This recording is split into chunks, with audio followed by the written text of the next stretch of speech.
as we think about how we spread out and we do more services, we can think about really good connections between those gatherings. And if there are good connections between those gatherings, we can have more gatherings. And so that's probably the safest place to start experimenting with that, to see if we can do that in something we've already done before. So that was the idea that ended up winning the day, I suppose.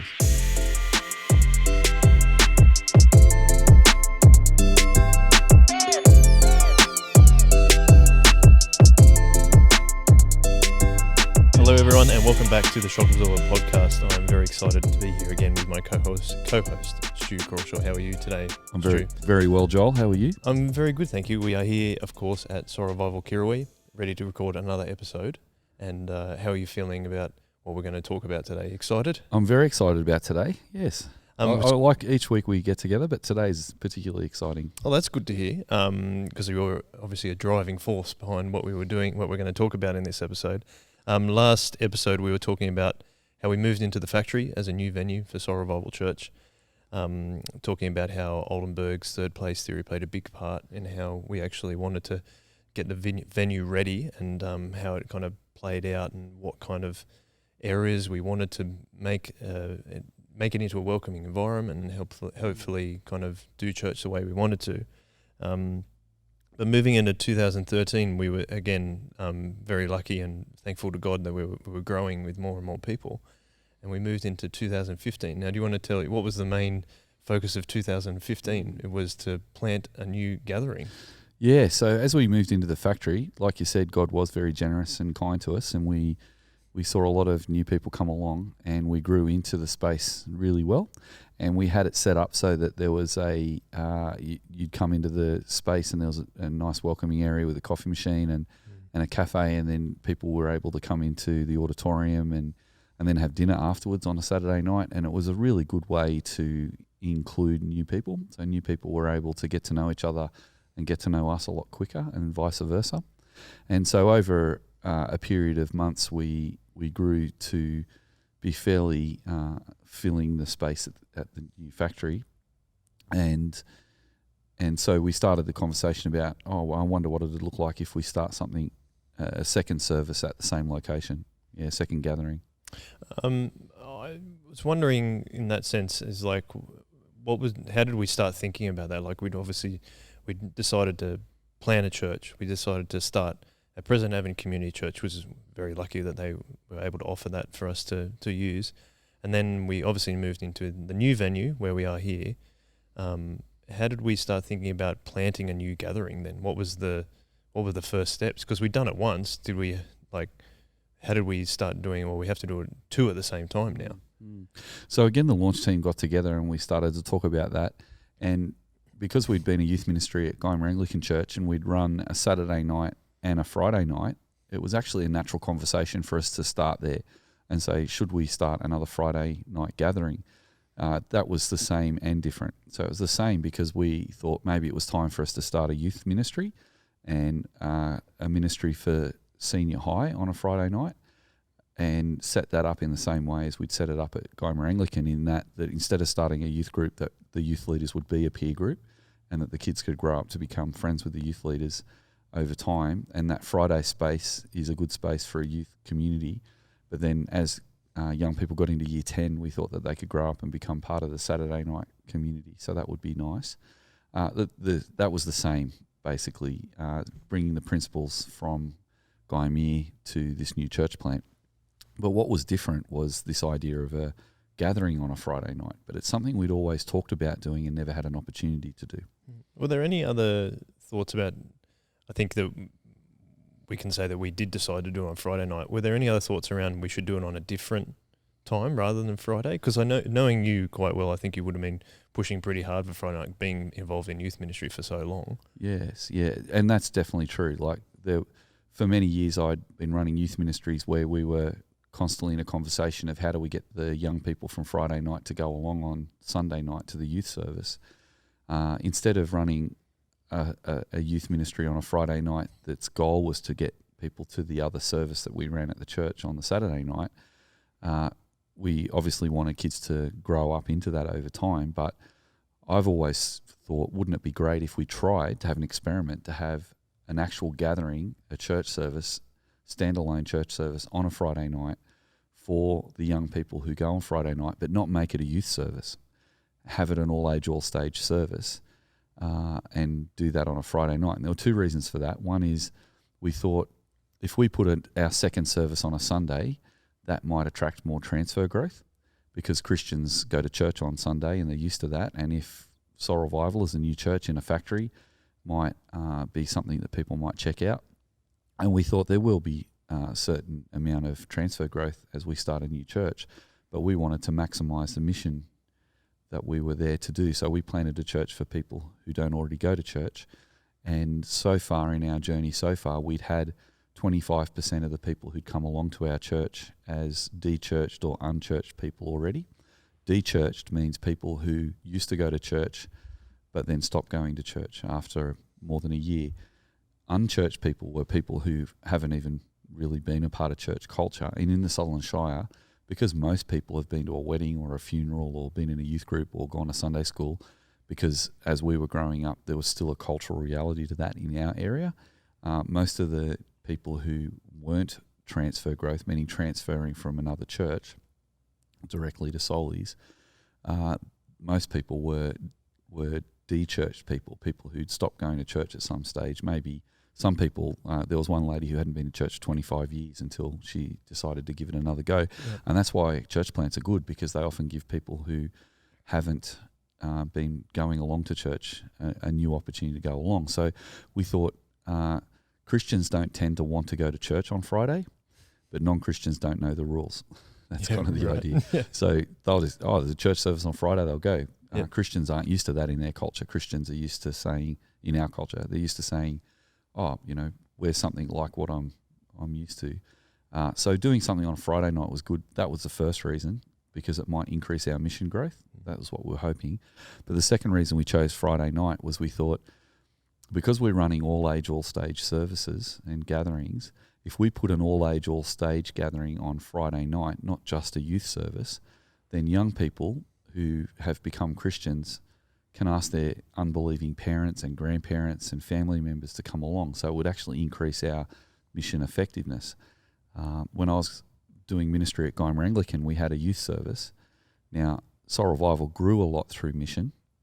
In fact, 80% of the young people who came to our youth group at Guymer Anglican Church came from non-church backgrounds. So 80% of them had become Christians, and that was 80% mission growth in our youth ministry over a 20-year period. But we didn't see many of their families coming along to the church. So mums and dads, aunties and uncles, grandparents. And I think part of that might have been because we ran a youth service. So the service was for young people, and young people who've just become a Christian don't have anywhere else to ask their parents to go to church. So we thought on a Friday night, what if we ran an all-age, all-stage church service, and then the young people have somewhere to bring their parents? And the way we structured it, which we'll get into in a bit more detail, I'm sure, as we go today, is that we thought, let's put on a year 5 and 6 group in the afternoon that goes into about 6 o'clock. And at 6 o'clock, let's have a dinner that parents and adults can come to as well. And any adults, not just parents and families of the young people, but we have a dinner where the young people are, and at the dinner, the parents and the other adults and also the youth come along to that dinner. And then the great thing for the younger ones, the ones in year 6 particularly, is they get to meet Christians who are in high school before they go to high school. So that's cool. There's also the interaction between family, and their parents can stay for dinner. And then after the dinner, which goes for about half an hour, we then had church start at 6:30. But instead of doing a full hour, we decided to do a half an hour church service. And then after the church service, we thought, let's do Bible studies after the church service. And then we had an opportunity for the young people to fellowship with their parents and the adults at church and their carers and then after church finishes in a half an hour, we've all had a sing and we've prayed and we've read the Bible, we've had a sermon, and then we break up into groups while that's all fresh in everyone's minds. And the younger primary school kids can have a little time of Bible study together. The junior high kids can do that. The senior high kids can do, or the middle high kids can do that. And the parents, we took all the parents and the adults off to do that too. So there was this great opportunity to do Bible study and church on the same night. There was a great opportunity to have teenagers and children in later primary school come together. There's a great opportunity for all of that to happen in an all-age, all-stage service that happened every week in appropriate ways, in a very safe environment with youth leaders present, and that was a really exciting idea we had. And then after the service finishes, all the parents and the adults go home and the children go home, and the teenagers stay for a youth group, the youth community that starts at 7:30 and then goes through to 9:30. So that's how we structured the night. That's a how like you're kind of describing how that happens for us now. Is that how it started? Because it seems like a reasonably ambitious thing to do is to go, this is what we're going to do. We're going to plan on a church gathering on a night that we don't usually do it, when we're going to have youth and parents and all come together. Was that something some people maybe found hard to grasp? Yeah, that was the vision, but it was something that people found hard to grasp. And again, there were two reasons why they found it hard to grasp. The first one were there was a group of us that was thinking, why do we have to do a Friday night youth community? Because we've always done that. Maybe the next, this next step for Soul Revival might be that we do everything on a Saturday night. So we don't actually have a youth group anymore, a youth community. We just do it all on Saturday. So there were voices that were quite rightly talking about exploring that. But I think in the end we decided together as a group to try Friday night. Particularly Dan Gale was really prominent in this. He was one of our pastors, an assistant pastor who really drove the Friday idea. And his idea was, well, as we think about how we spread out and we do more services, we can think about really good connections between those gatherings. And if there are good connections between those gatherings, we can have more gatherings. And so that's probably the safest place to start experimenting with that, to see if we can do that in something we've already done before. So that was the idea that ended up winning the day, I suppose. Yeah, cool. So what about if we rewind right to the start of actually starting the Friday night gathering? How did that begin? Because I think we kind of had a youth group going, but to get to that ambitious vision that you're talking about, we needed to obviously start building that up. Yeah, well, that's our second point. The second point was that let's not try and do everything all in one hit. Yeah. So let's progressively go. Especially, let's not get too ambitious, because actually I think we'd started the youth group a year earlier, actually, and it was meeting in homes. Yeah, that's right.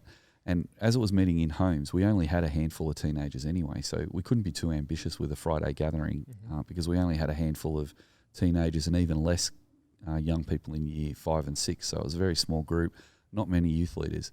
But having that clear vision of where we wanted to go was really helpful.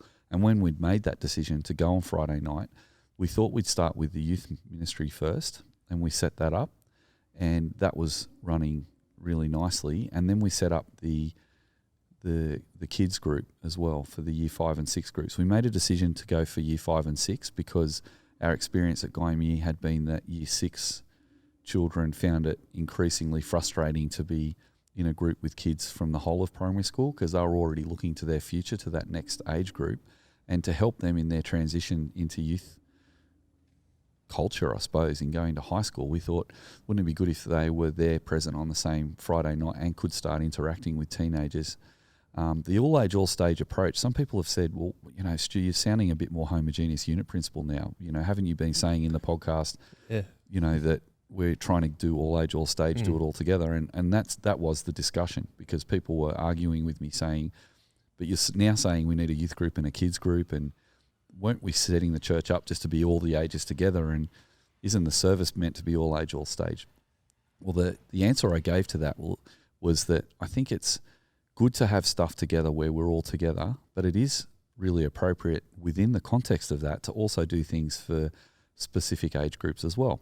As long as those things we do for specific age groups don't become the only thing that people commit to, and the all-age, all-stage stuff becomes token. What we find in our culture is children love making friends with each other, and there's a lot of benefit with that. And there's also developmental reasons for teaching young people the Bible at certain ages and different stages there too. But that piece in the middle was where we brought it all together. And so I think that having the year 5 and 6 group start up, having the youth group start up with our original members, all of those young people were still going on Saturday night at the time. So what we like to do at Soul Revival is build a bridge to a new reality and not stop doing what we were doing, but we build a bridge to the new reality. And then if that new reality doesn't work, we come back over the bridge again and we haven't wrecked what we were doing. So the way we did it with the Friday night was we built a bridge to Friday night, which was, let's get all the teenagers and the children and the parents still go on Saturday night together as we start the year 5 and 6 ministry and the youth community. And then the next step was, when we did that and those two things were running, then we added a dinner, and then we added the gathering and the dinner. Now, in the early stages, we hadn't worked out this half an hour service thing, and we were doing a full hour service. But we remembered from Guymer Anglican that we used to have commitments meetings before Friday night and Saturday. And if you're interested, you might want to go back to season 1 and have a look at that episode on the commitments. So the commitments was really good because it gave the Christians an opportunity to go deeper and still ask their non-Christian friends to come along to the youth ministry. And so before the youth community met each week on a Friday at Guymer Anglican, we'd have this Commitments Bible study. So in a way, the new gathering was the Commitments Bible study, but it was for all ages and all stages. Yep. And then over time, what we worked out was we could have a formal time where we're all together for a gathering, and then we could break up into those individual groups for that commitments time so that the kids could talk about issues that they were really concerned about. Because a big part of the shock absorber for us at Soul Revival was not only teaching young people but listening to them. So both the gathering and the commitments Bible studies after the gathering on a Friday night gave young people an opportunity to be a part of the church. And you talk about a lot in terms of what we learned in youth ministry when we were running youth ministry at Guymer Anglican. And one of the things that you have always observed is the contrast between an intergenerational, all-age, all-stage approach and the homogeneous unit principle approach. Mm. And in that instance in Guymer, it was an all-age, all-stage approach within an overall homogeneous unit principle. So it was always kind of a slightly different way of things working. Mm. But did you see that also that Friday night gathering as an opportunity to have a full-on integrated, not youth ministry, being able to integrate the youth ministry completely with the church, which is something you hadn't really experienced? Yeah, well, that's where this Friday night piece comes in, because often when people try to solve this problem of how to include the young people in the life of the church, not just do a standalone youth group, they might make a decision to move from a Friday night to a Sunday afternoon, for example, so that the young people come to the youth ministry on a Sunday afternoon and then stay for church. And I thought to myself that just like Saturday night is a party night for adults, Friday night is still a bit of a party night for teenagers and young people in the Sutherland Shire. And so why not actually do church on that night too and give them an opportunity to party together, but also to gather around Jesus and the Word of God and actually have an opportunity for their parents to fellowship with them as well. And that became less complicated. So this idea of all age, all stage is less complicated than the homogeneous unit principle, because there's less moments where people have to move from one ministry to another. So there's less internal transience in the ministry. So if I'm thinking of my early days at Guymer Anglican, when I was a child and I graduated into high school, I had to leave the morning service and go to the evening service. And now what we had an opportunity for is that a young person could actually stay in the same church service and move into the youth ministry, and there'd be the continuity as well as discontinuity. So there's always discontinuity in life when we go from one phase of our lives to the next, but it's nice if there's a certain amount of continuity in the midst of that. And we were able to create a village where people could be travelling through different stages of life, but having that continuity of their family being around them as they move through those times of life. And so creating connection was really important on Friday night. And I know that one of the shadows that you've spoken about, the homogeneous unit principle too, is that by having to change services according to how old you are or what life stage you're in, it was really difficult to invite non-Christians to that. But then, as you were saying, you found that a lot of teenagers became Christians at that age, and it wasn't really helping with that. Can you speak to that in a little bit more detail? So often parents will drop their young people off, or carers will drop their young people off at the church and then go. A lot of churches I've seen have some strategies around connecting with parents as they drop their kids off, but this was quite another level, because we could actually say, while parents were waiting for their young people to finish, they could have dinner, or while they were dropping their kids off, they could have dinner. Yeah. They also didn't have to rush home and give their kids dinner before youth group, so they really liked that. And also for parents who were busy, it sort of fitted that way. And also because they saw a lot of adults around, there was a chance for them to meet some other adults. One of the things about soccer in the Sutherland Shire is that soccer is one of the biggest sports, or what I like to call football in Australia. People call it soccer, but football is one of the biggest participant sports in the Sutherland Shire, and most young people at some stage are in a soccer team. And I've watched the dynamics in soccer clubs where I'll see that some parents take their kids to play soccer because they love the game, but a lot of parents will take their kids to soccer because there's so many people in the community, and it's a way for their kids to make friends, and it's also a way for them to connect into the community. And as I've thought about it, churches used to be those places. The space where you would meet people in the community used to be the church. And so I think that with the third place theory that we were using from Oldenburg, the idea of creating a Christian community that was also open to irregulars to be able to come in as well. The dinner gives people an opportunity to just cruise around on the edges of the community at their own pace, in their own way, at times of their choosing, and in as much as or as little as they want, so that they can actually feel their way through that. And over time, people found it was a really nice way to make connections with each other. So the dinner became a really fun thing for the parents as well as for the kids. It wasn't just something they did for the kids. They also made friends that way as well. Yeah, it's fun. I love how deeply you think about this stuff, so thanks for that. So we chose Friday night to be the gathering night. Should we get into more detail about actually how that kind of runs now? So yeah, sure.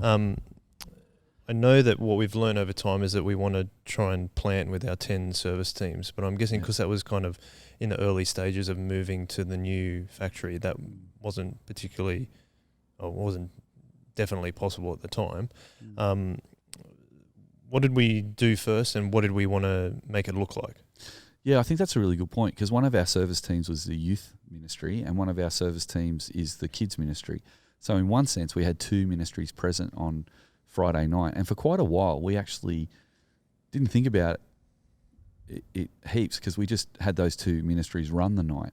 But over time we thought, we actually greenhoused the first church plant by sitting together and trying to work out how we could build ministry teams into the gathering.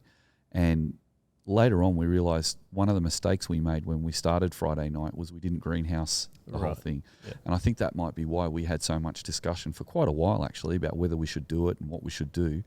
And I think it would have been easier in hindsight. What we learnt was we should have greenhoused it. We should have got a group of youth leaders and children's leaders, and maybe some people from the hospitality team and the arts team, to get together and talk about planning the church together. Mm-hmm. And so it was a real learning process actually. We've talked before about iterative design, that we like to try and learn from not only what works but what our mistakes were too, and keep making the next iteration of what we do better than the last version of what we did. So anyway, one of the things we learnt from Friday was we hadn't greenhoused it, so it was a bit messier than the Saturday night setup. But I don't remember where it was along the line, but somewhere along the line after we planted Friday, we said, why haven't we set up 10 service teams on a Friday night? And the really lovely moment was, that's not only going to be good for running the Friday gathering, but it'll also give the young people an opportunity to not just come and be consumers in the group. So you'll remember from last season, we were really passionate that Christian young people are the church of today, not the church of tomorrow. And just like adult Christians, Christian children have gifts of the Holy Spirit and they have fruit from the Holy Spirit. And so what we wanted to do is give Christian young people an opportunity to participate. And the early commitments, which was, the word commitments is summarising committed Christians. So the early gathering of committed Christians was so they could actually lead in the youth group without the responsibility of leadership. They could serve in the youth group without the responsibility of having to carry the whole of a service in a youth group. And by doing that, they would contribute.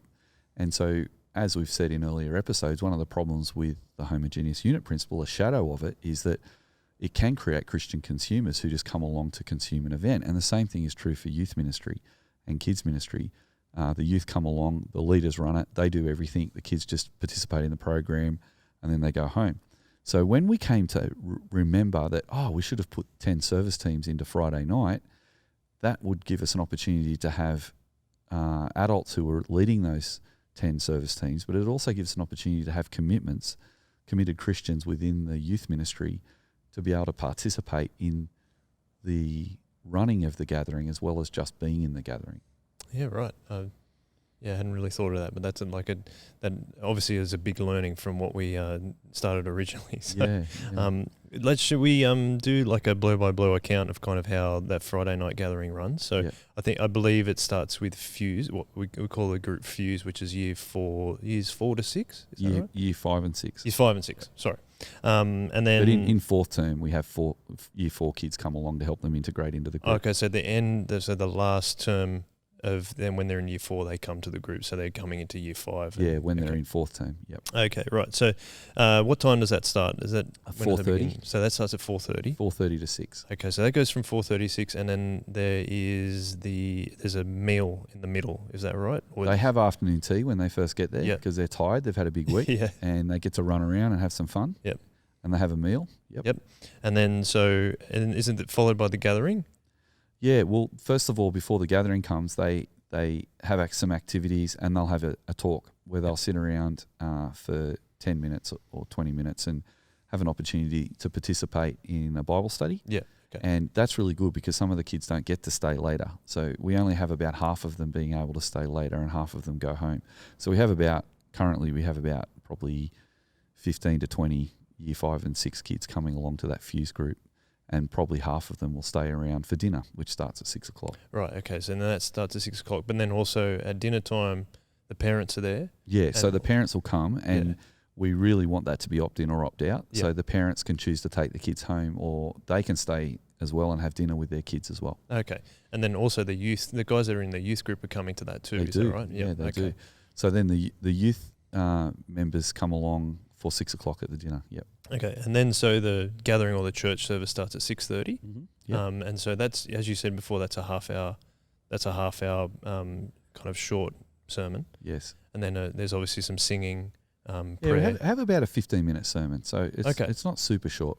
We don't have as much singing, so in our Friday night we might have 2 songs on a Friday night, and we'd have a bit of opportunity for Bible reading and prayer, and the other great thing about Friday night is it's a training place for young people to help train them how to pray in a gathering, how to read the Bible in a gathering, how to even some of our teenagers help lead the gathering, which is really fun to see teenagers and children participating in the upfront stuff as well. Yeah, awesome. And then I know that we've already gone through this before, but then so you have a Bible study afterwards, the commitment to Bible studies? Yeah, so at 7 o'clock we break up. We'll often have, the preacher will have a question, and that question will then inform the conversation that the kids have when they break up with their leaders. And are the parents still involved at this time?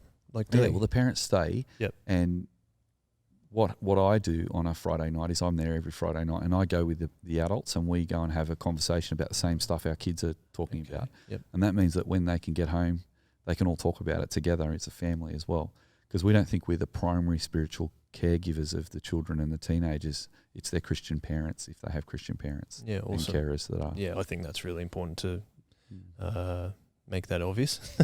And then youth group, is that 7 o'clock that starts? Yeah, well, we're using the word youth group and youth community interchangeably in this podcast because we often use the 2 words. But one of the words I really love is calling it a youth community, because it's actually an opportunity for the young people to build community together, but also with their leaders. And that starts at 7:30 and it goes to 9:30. Yeah. And we have about a 10-minute talk, ideally, in that as well, because there are kids who come that haven't been at the gathering. And so the kids that have been at the gathering and a Bible study don't get too burnt out by too much thinking time. We have more of a 10-minute, we call it an SPC talk. So we have one story, one point from the passage, and one challenge. Challenge, Is it? yeah, Yep. one challenge. So it's, in Australia, there's a company that makes baked beans and spaghetti in a can, and SPC spaghetti. That's where we got the idea from. And the 10 minutes comes from if you heat up SPC spaghetti in a microwave for 10 minutes, it goes. Oh, sorry, not 10 minutes. If you heat it up in the microwave, it goes cold in 10 minutes. So that's why. That's where we came up with the SPC 10-minute talk. So it's often fun and really engaging. And it's not Bible light, but it's just really memorable and sharp. I'm just thinking about like people listening to this. It's not the same leaders leading the entire Friday night gathering either, is it? It's we have the Fuse leaders, and then we also have the youth community leaders. That's a really good point, actually. So the Fuse leaders will stay for dinner and for the gathering, and the youth leaders will come for dinner and the gathering, but they weren't there earlier and they weren't there. Now, having said that, some of the teenagers, we have a program we call the Light Leader program. So as well as getting young people to be part of the gathering, and by the way, in the gathering, we're still building this, but very soon we're going to have an opportunity for our teenagers to, as light leaders we call it, meaning light leaders like a light app, not a premium app, meaning they can experience service without the full responsibility of it. But the light leader program means that kids get to be in the welcoming team for a term, then they get to be on the arts team for a term, and the hospitality team for a term. And every time they do a term as a light leader, they get a badge. And our idea is that they experience all 10 ministry areas of the church before they leave high school. And that means they're experienced in what it is to be a church planter. And so we're training our teenagers and our children in how to be part of a church as a servant, not just as a consumer. And as a result, they become less individualistic and they become less transient because they have more purpose and more connection in their ministry and in their ministry relationships. And so in the Light Leader program for the teenagers, not only can they help in the gathering in one of the 10 service teams, we also have an opportunity for the light leaders who are teenagers to help with Fuse. So the cool thing is that when the kids get into year 9 and 10, they can go back and help. If they've got time and their parents are cool with it, they can help as a light leader with the Fuse group. And some of our most energetic and awesome leaders are in year 9 and 10, but they're also supported by adults as well. Yep, that's true. So but those youth leaders will come, and so no one's doing the whole night, but so far it's worked pretty well. It's worked good. And I know you've also talked about a lot of the leaders that do Friday night gathering also come on Saturday night. Yes. Some people might see that as a lot to do, but as Soul Revival, we see that as a really important thing to do. Do you want to speak to that and tell us how we kind of approach that? Yeah, and it's fair enough for people to say that sounds like a lot because we all live in a time poor environment. We're quite busy. Our rationale behind that is that instead of running a youth group, we wanted to be a peer group. And the way we conceptualize our youth ministry particularly is that our youth leaders are doing two things at the same time in a more holistic ministry. Instead of just running a youth community for the young people to form community, they're not only running the youth community on Friday night, they're also being that peer group on Saturday night. So because they're friends with each other on Saturday night, they're encouraging the young people to grow up as friends with them.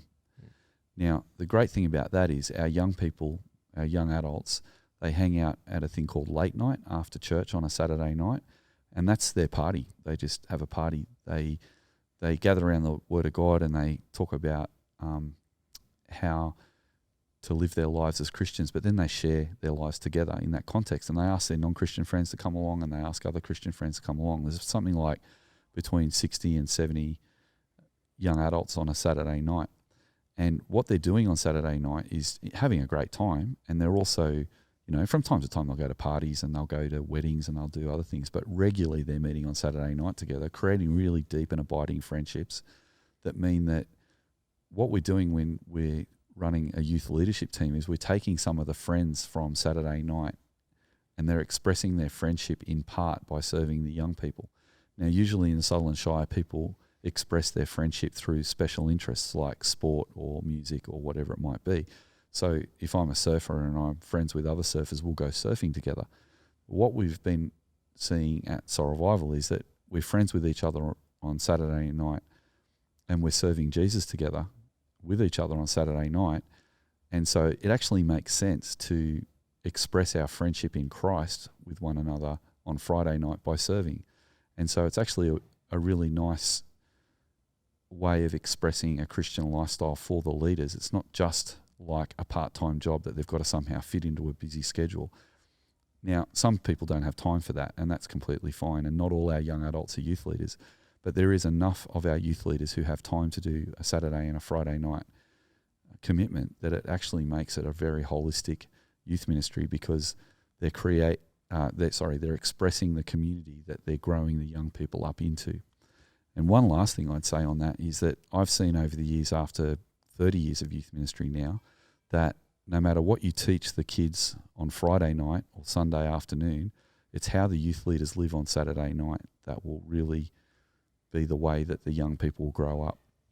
So I think it's really exciting that on a Saturday night, alcohol is not the major gathering point. Thing you gather for around. example. Yeah, we don't gather around alcohol. Like Yeah. almost everywhere else in our society, people gather around alcohol because that's one of the major things that people have in common in our culture in Australia.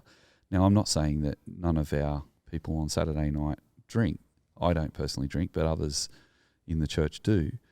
So we're not saying that everyone doesn't drink all week, but on Saturday night, we think of our weaker brothers and sisters. We think of who might be struggling in ways with alcohol too. So we're giving people who might really appreciate being in a social space with no alcohol the opportunity to completely participate without feeling left out because they don't drink. Or people who choose not to drink feel like they can be completely part of the community by not drinking as well. And also our young people coming up, we can get year 11 and 12 young people to start making friends with young adults before they leave high school in a place where there isn't an alcohol-drenched social scene, that they can actually come and have fun and have, all sorts of exciting relationships, really enjoy ourselves without having to have alcohol. And so that also is a pointer to the young people that you might choose to drink when you grow up, but you might choose not to. And that's actually a really good choice if you choose not to do that. So there's some really nice spin-offs from that as well. Yeah, I think, like so many of those lessons that the strategies that you're talking about there are lessons that we learnt back at youth ministry when we were at Gymea, like having a youth community on a Saturday night in order to become friends so that we could serve Jesus even hopefully in more faithful and stronger ways with bringing the guys up from high school. So, and I am a proud beneficiary of that. I'm thankful for those leaders.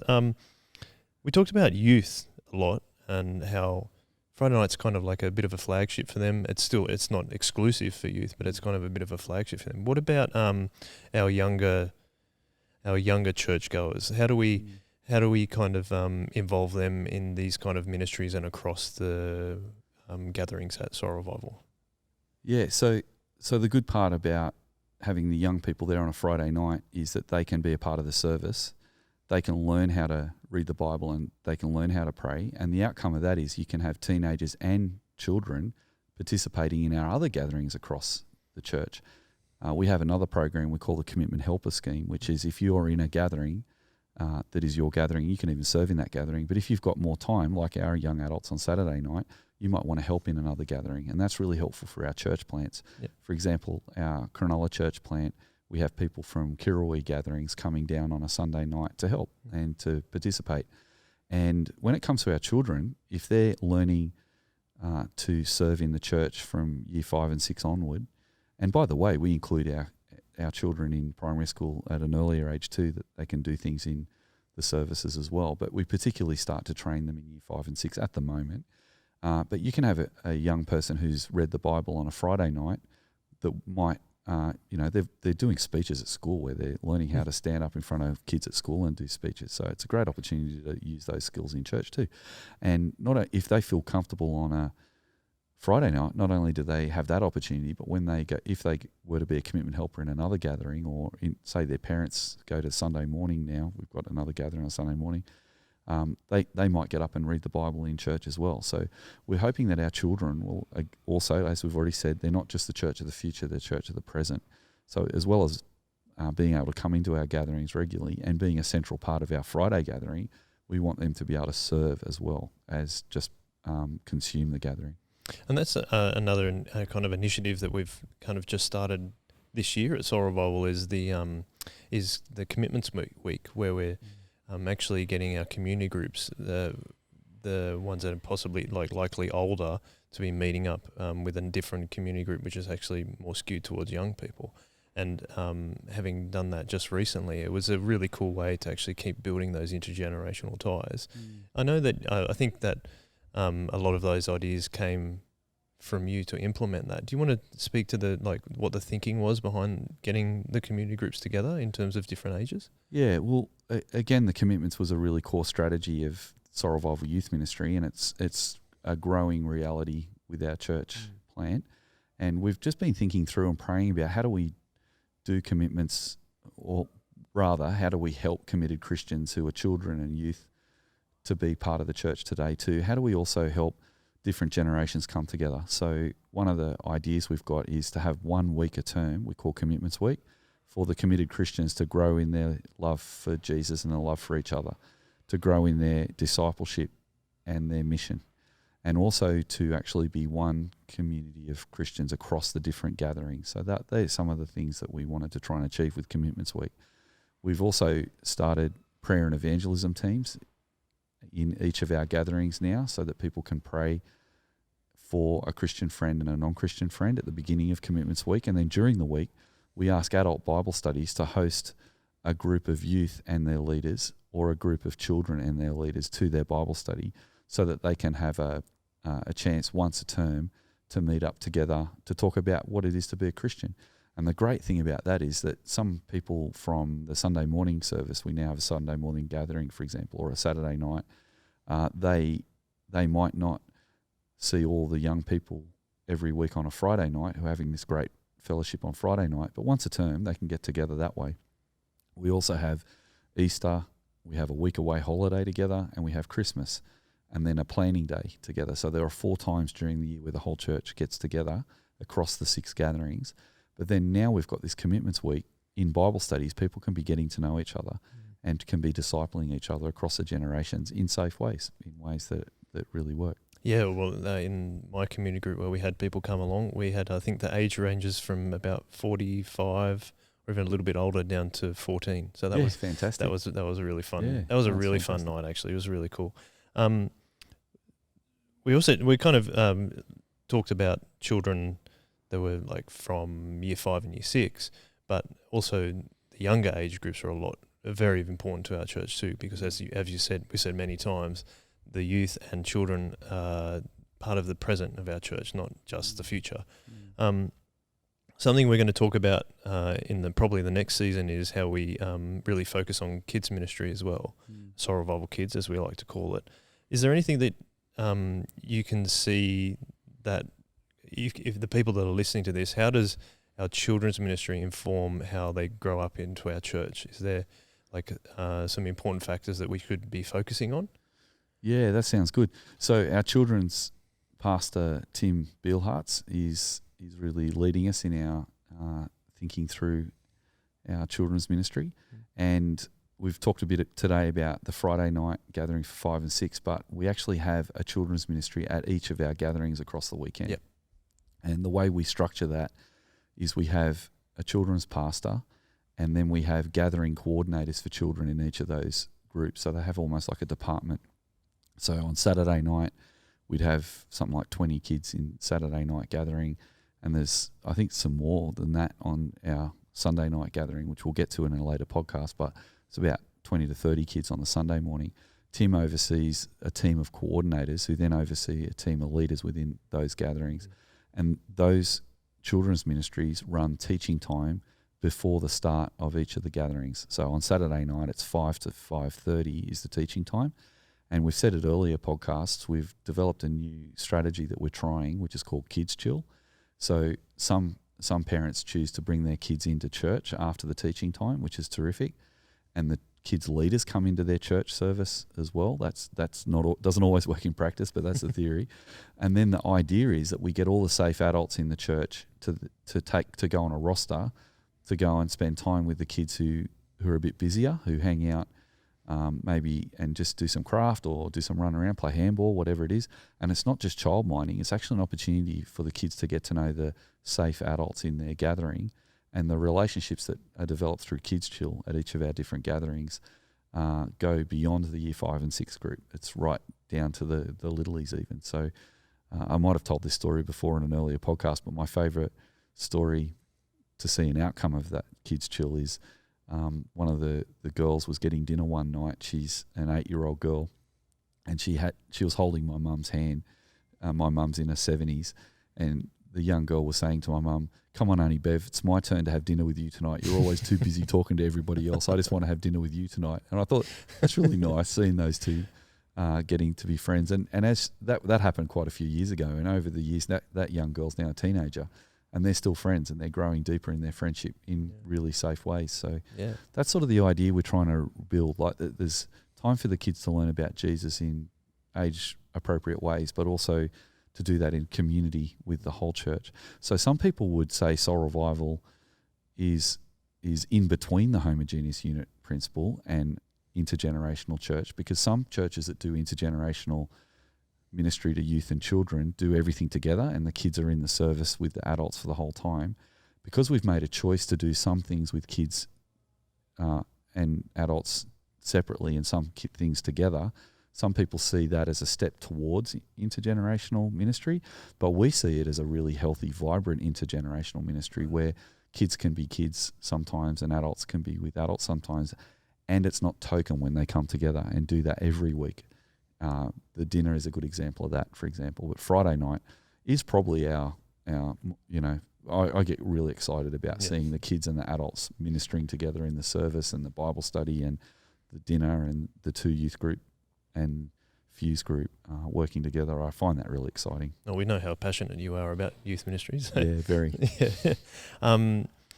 So we like Friday night being... You mentioned there was a bit of contention about why do we need to do Friday night, but let's say that people that are listening to this are interested in doing something like that. What would be their first steps, do you think? Yeah, because I'm sure that if they're going to think about doing, there's going to be some contention in their environment. I think so.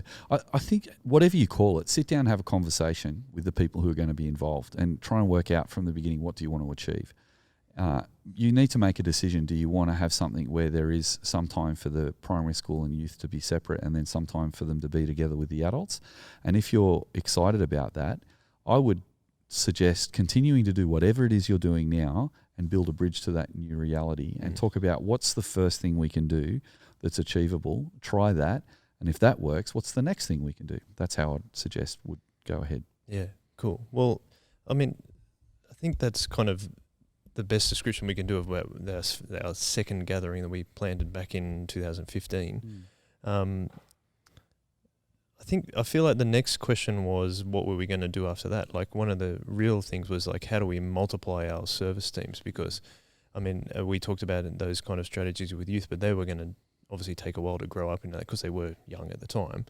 Is that where the next stage of movement was for Soul Revival Church? Yeah, I think so. Well, the Friday night became successful and people were enjoying it. And already, as we started the Friday night, people started saying, well, why don't we think about doing something on Sunday morning? Why don't we think about doing something on a Sunday night? So that's the next discussion we had.